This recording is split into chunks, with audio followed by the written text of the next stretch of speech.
మొన్నటిదాకా లోటు వర్షపాతం, కానీ ఒక్క రాత్రిలోనే కథ అంతా మారిపోయింది. హైదరాబాదులో వర్ష బీభత్సంతో ఒక్కసారిగా వరద పోటెత్తింది. జంక్షన్లు జామ్ అయ్యాయి. లోతట్టు ప్రాంతాలు నీట మునిగిపోయాయి. అన్ని ప్రధాన నగరాలకు అర్బన్ ఫ్లడింగ్ ఇప్పుడు ప్రధాన సమస్యగా మారుతోంది. ఎందుకంటే సరైన డ్రైనేజ్ సిస్టమ్స్ లేకపోవడమే.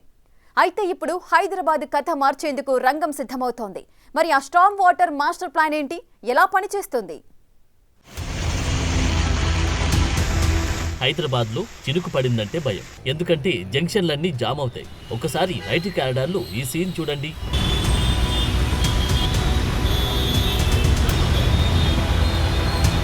వరద నీళ్లు ఎటెల్లాలో తెలియక ఇండ్లని ముంచెత్తాయి.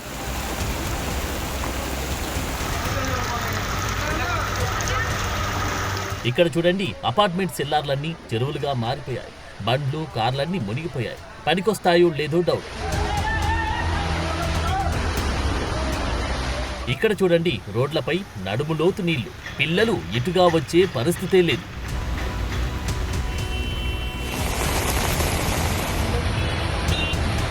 వర్షం స్లోగా రోజంతా కురిస్తే ఇబ్బంది లేదు. కానీ 24 గంటల్లో కురవాల్సిన వర్షం 2-3 గంటల్లో పడితే అది ఊహించుకోవడానికి జంటనగర వాసులు వణికిపోతుంటారు.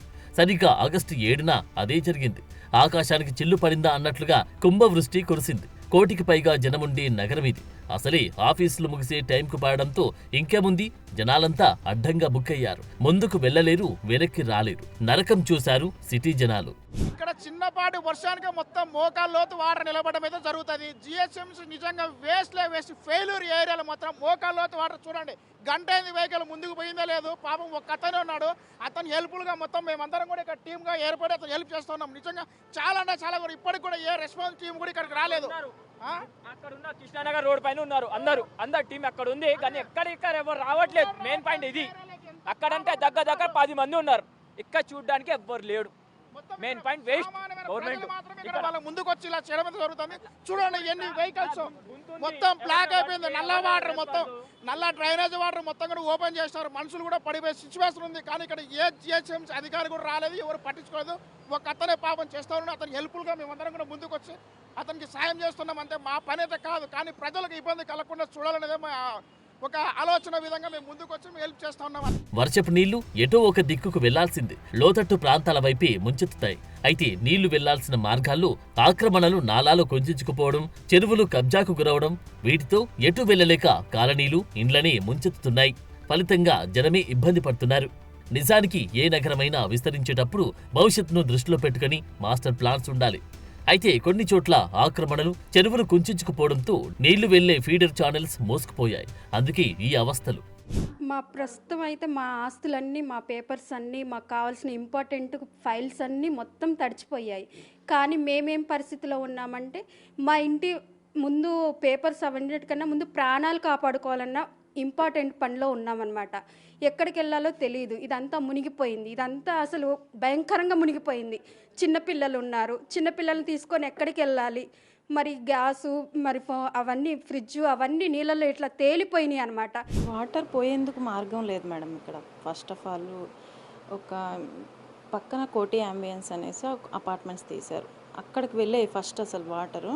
ఆ తర్వాత అది క్లోజ్ అయిన తర్వాత వాళ్ళు ఎటువంటి మాకు డ్రైనేజ్ లైన్లో కలపనివ్వరు, ఎటు వెళ్ళే అవకాశం లేదు. ఈ వాటర్ ఇవన్నీ ఎక్కడి నుంచి వస్తున్నాయంటే షేక్పేట నుంచి, పైనుంచి కొంచెం వర్షం రాత్రి ఒక 10 సెంటీమీటర్స్ కురిసి ఉండొచ్చు, కానీ ఆ వర్షానికి భయంకరమైన వాటర్ రావడం ఇక్కడికే వస్తాయి. డౌన్ మొత్తం ఇదే షేక్పేట నుంచి వచ్చే వాటర్ అంతా ఇటు. ఇక్కడ అక్కడ అని కాదు, అంతటా అదే అవస్థ. జిహెచ్ఎంసీ పరిధి, ఓఆర్ఆర్ లోపలి పరిధిలో ఒకే రకంగా వర్షం కురిసింది. దీంతో హైటెక్ సిటీ, గచ్చిబౌలి, కూకట్పల్లి, మూసాపేట్, అమీర్పేట్, పంజగుట్ట, కోటి, దిల్సుఖ్ నగర్, ఎల్బీ నగర్ రూట్లను వాహనాలు భారీగా నిలిచిపోయాయి. గంటల తరబడి ముందుకు కదిలే పరిస్థితే లేకుండా పోయింది. వాటర్ లాగింగ్ పాయింట్ల దగ్గర ఎంతగా మోటార్లతో తవ్వినా ఆ స్థాయి వానలకు వర్కౌట్ అవుతుందా? ఇక బస్తీల సంగతి ప్రత్యేకంగా చెప్పనక్కర్లేదు. చాలా వరకు నీట మునిగాయి. వాళ్ళ బాధలు అన్ని ఇన్ని కావు. ఇదంతా ఒక్కరోజు భారీ వర్షానికి పరిస్థితి ఇలా ఉంటే వరుసగా కంటిన్యూ అయితే ఇంకెలా ఉంటుందో ఊహించుకోవడం కష్టమే. ఈ 2 సంవత్సరాల క్రితం మేము కన్సర్న్డ్ కమిషనర్ గారికి, ఆఫీసర్కు కూడా మేము ఫిర్యాదు చేసినాము, రిటర్న్ ఫిర్యాదు చేశాము. ఎందుకంటే అక్కడ తప్పుడు పర్మిషన్ ఇచ్చారు. 60 ఫీట్ల రోడ్లో అపార్ట్మెంట్కు తప్పుడు పర్మిషన్ ఇచ్చారు. దాన్ని రివైజ్ చేయమని చెప్పి నేను ఆ రోజు హైడ్రా అప్పటి వరకు ఇంకా రాలేదు కాబట్టి అప్పుడున్న ఆఫీసర్ బాలకృష్ణ గారికి తదితర హెచ్ఎండిఏ రేరా ఉన్న పర్సన్స్ కూడా మేము చెప్పాము, వాళ్ళకు ఆక్యుపెన్సీ సర్టిఫికేట్ ఇవ్వము, మేము ఖచ్చితంగా మీ డ్రైనేజ్ ప్రాబ్లం సాల్వ్ అయిపోయిన తర్వాతనే మేము ఆక్యుపెన్సీ సర్టిఫికేట్ ఇస్తాము అంటే, లేదండి అది రివైజ్ చేయాలండి, 60 ఫీట్ల రోడ్డు నెక్స్ట్ జనరేషన్ కూడా ఇబ్బంది అవుతుందని మేము విన్నవించాము. కానీ ఆయనే డబ్బులకు ఆశపడు ఇతరత్ర ప్రలోభాలకు లొంగి అరవింద్ కుమార్ గారును బాలకృష్ణ గారు ఆ తప్పుడు పర్మిషన్ ఇచ్చారు. కాబట్టి ఇప్పుడు హైడ్రా రంగనాథ్ గారు వచ్చారు, ఆ రోడ్డు మీద ఉన్న కన్స్ట్రక్షన్ సంబంధించిన అపార్ట్మెంట్ సంబంధించింది అది రిమూవ్ చేస్తే ఈ వాటర్ లాగ్ అనేది పోతుంది. డ్రైనేజ్ సమస్య ఉంది, మెయిన్గా అధికారుల ఫెయిల్యూర్ అని చెప్పాలి. గవర్నమెంట్ అఫీషియల్స్ మెయిన్గా మున్సిపల్ ఆఫీసర్స్ వెయ్యడం కూడా రోడ్ వేసేటప్పుడు యాజ్ ఏ కాలనీ మెంబర్స్ లాగా మేము చెప్పాము, సార్ ఇట్లా స్లాంట్ వస్తుంది మీరు రోడ్డుని ఇలా తీసుకెళ్ళండి, అప్పుడైతే వాటర్ ఎక్కడ ఉండవని అంటే ఏం మాత్రం వెళ్ళలేదు. ఇప్పుడు వాళ్ళ ఫెయిల్యూర్ వల్లే ఇంట్లో మొత్తం వస్తువులన్నీ ఖరాబ్ అయ్యాయి. ఇంత కారణము మెయిన్గా అధికారుల నిర్లక్ష్యం అని చెప్పాలి. విఫలమైపోయారు మేడం పూర్తిగా. ఇది ఒక్క అధికారాన్ని చెప్పను, అది రోడ్డుని ఎన్క్రోచ్మెంట్ చేసేటందుకు పర్మిషన్స్ ఇచ్చిన అధికారులు కావచ్చు, లేకపోతే వాళ్ళని సహించిన వాళ్ళు కావచ్చు. కానీ ఇది ఒక్క నెలగా సార్ 3 సంవత్సరాల నుంచి మేము ప్రెసిడెంట్ గారు అయితే చాలా తంటాలు పడి తిరిగి వద్దు అని చెప్తున్నా, దాన్ని ఆలకించే వాళ్ళు ఎవరు లేరు. ఈ బాలకృష్ణ ఆయన వీళ్ళంతా డబ్బు లంచం తీసుకొని ఇది చేశారని చెప్పి ఇది 60 ఫీట్ రోడ్డు మేడం. అక్కడ మాకు ఏం చెప్పారంటే ఫస్ట్ మేము సొల్యూషన్ చేసుకున్న తర్వాత మేము కడతామని చెప్పారు మేడం. అది ఎమ్మెల్యే మరి అందరూ వచ్చి కమిషనర్ అందరూ వచ్చి చెప్పారే కానీ తప్ప ఏం చేసింది లేదు. ముఖ్యంగా హైదరాబాద్ వంటి నగరాల్లో నీళ్లు ఇంకే పరిస్థితి లేదు. రోడ్లన్నీ కాంక్రీట్ మయమే. వరదలు కొంచెం ఇంకడం ఇంకొంచెం ప్రవాహం రూపంలో మారితే కొంత కట్టడి చేసేందుకు అవకాశం దొరుకుతుంది. కానీ మొత్తంగా స్ట్రాంగ్ వాటర్ కంట్రోల్ అంటే చాలా పద్ధతులు వాడాల్సి వస్తుంది. నిజానికి హైదరాబాద్ లో వరద మురుగునీటి వ్యవస్థలకు పాతకాలానికి సరిపోయేవి ఉన్నాయి. కానీ ఇప్పుడు వెదర్ ప్యాటర్న్ మారుతున్నాయి. తక్కువ టైంలో ఎక్కువ వర్షం పడడం కామన్ అయింది. ఇంత వరదను తట్టుకుని వరద నీటి కాల్వలు లేవు. పైగా మురుగు వరద కలిసిపోతున్నాయి. కొన్ని చోట్ల అన్నిటికీ ఒకటే మందు అన్నట్లుగా సీన్లు ఉన్నాయి.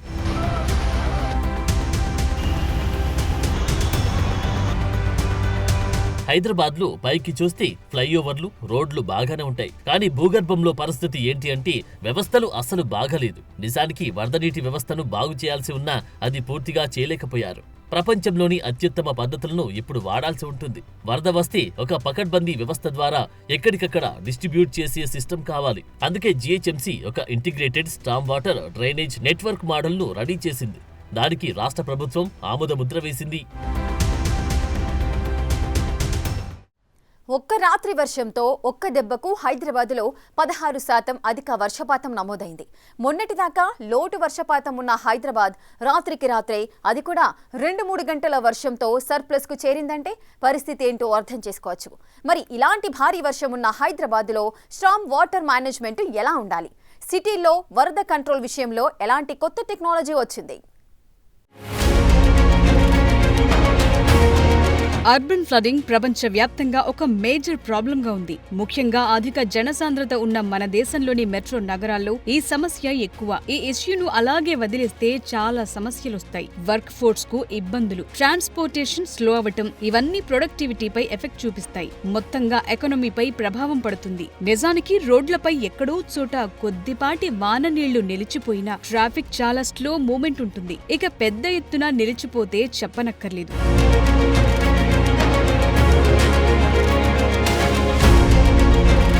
సో ఈ పరిస్థితికి చెక్ పెట్టడం కోసం తెలంగాణ ప్రభుత్వం యాక్షన్ ప్లాన్ రెడీ చేస్తోంది. అర్బన్ ఫ్లడ్ మేనేజ్మెంట్ ను బలోపేతం చేయడం కోసం కొత్త మోడల్ ను తీసుకొస్తోంది. తెలంగాణ క్యాపిటల్ అర్బన్ రీజియన్ లో వరద నీటి నిర్వహణ కోసం జీవో జారీ చేసింది. ఈ మాస్టర్ ప్లాన్ లో జియోగ్రాఫిక్ ఇన్ఫర్మేషన్ సిస్టమ్ అలాగే హైడ్రోలాజికల్ మోడలింగ్ వంటి లేటెస్ట్ టెక్నాలజీని ఉపయోగించి ఇంటిగ్రేటెడ్ డ్రైనేజ్ నెట్వర్క్ల మ్యాపింగ్ రూపకల్పన చేయనున్నారు.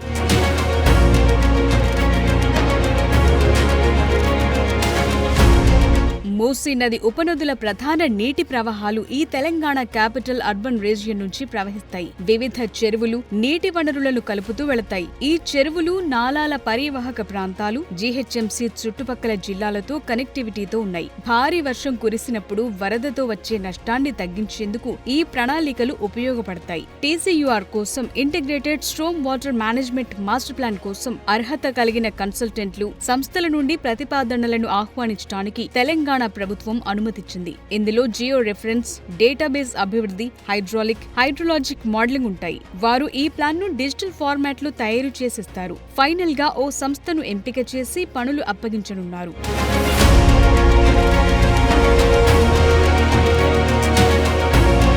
ఈ స్ట్రోమ్ వాటర్ మాస్టర్ ప్లాన్ ఉద్దేశం ఏంటంటే హైదరాబాద్ లో వరదలను నియంత్రించడం, నీటిపారుదల వ్యవస్థను మెరుగుపరచడం, నగరాన్ని వరదల నుంచి సురక్షితంగా ఉంచటమే. రాజధానిలో అధిక జనసాంద్రత, సంక్లిష్టమైన నీటి వ్యవస్థలు, వరద ఈజీగా వెళ్లకపోవటం, మూసీ నది ప్రవాహం, నీటి కాలుష్యం ఇవన్నీ రెగ్యులర్ సవాళ్లుగా మారాయి. వరదలతో ప్రమాదాన్ని తగ్గించడానికి, ప్రజారోగ్యాన్ని కాపాడటానికి, స్థిరమైన నగర అభివృద్ధిని ప్రోత్సహించడానికి బలమైన, సమర్థవంతమైన వరద నీటి సంరక్షణ వ్యవస్థ కీలకం.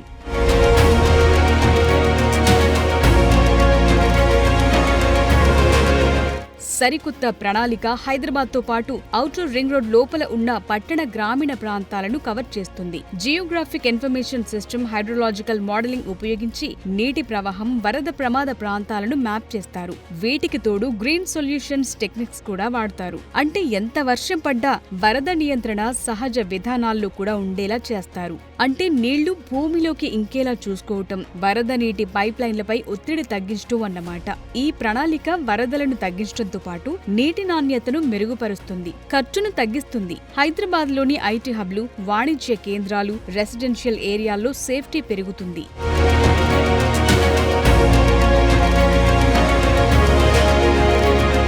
అర్బన్ ఫ్లడింగ్ ను కంట్రోల్ చేయడంలో వరద నీటి వ్యవస్థను ఉపయోగిస్తోన్న దేశం సింగపూర్. ఇది ఫాలో అయ్యే విధానం ప్రపంచంలోనే ది బెస్ట్ అంటున్నారు. ఈ విషయంలో సింగపూర్ 2006లోనే ఏబీసీ వాటర్స్ ప్రోగ్రామ్ చేపట్టింది. అంటే యాక్టివ్, బ్యూటిఫుల్, క్లీన్ వాటర్స్ అన్నమాట.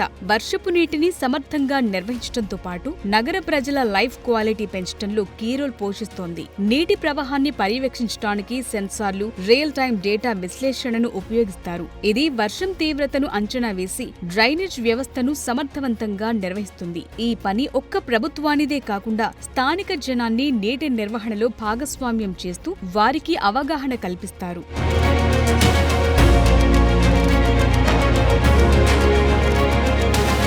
వరద నీరు, డ్రైనేజ్ మేనేజ్మెంట్ విషయంలో ప్రపంచంలో చాలా అడ్వాన్స్డ్ టెక్నాలజీస్ వచ్చాయి. వాటిలో మేలైంది తీసుకుని ఫాలో అవ్వటమే మన దగ్గర చేయాలి. దీన్ని హైదరాబాద్ వంటి చోట్ల సాధ్యమైనంత త్వరగా ఇంప్లిమెంట్ చేస్తే చాలా వరకు బెస్ట్ రిజల్ట్స్ వస్తాయి. ఎంత వర్షం పడ్డా వరదలు ఉప్పొంగవు, ట్రాఫిక్ కు ఇబ్బందులుండవు. జియోగ్రాఫిక్ ఇన్ఫర్మేషన్ సిస్టమ్ ఉపయోగించి భూమి ఉపరితల డేటా, ల్యాండ్ యూజ్ మ్యాప్లు, డిజిటల్ ఎలివేషన్ మోడల్స్ ఆధారంగా నీటి ప్రవాహ దిశలను, క్యాచ్మెంట్ ఏరియాలను ఖచ్చితంగా నిర్ణయిస్తాయి.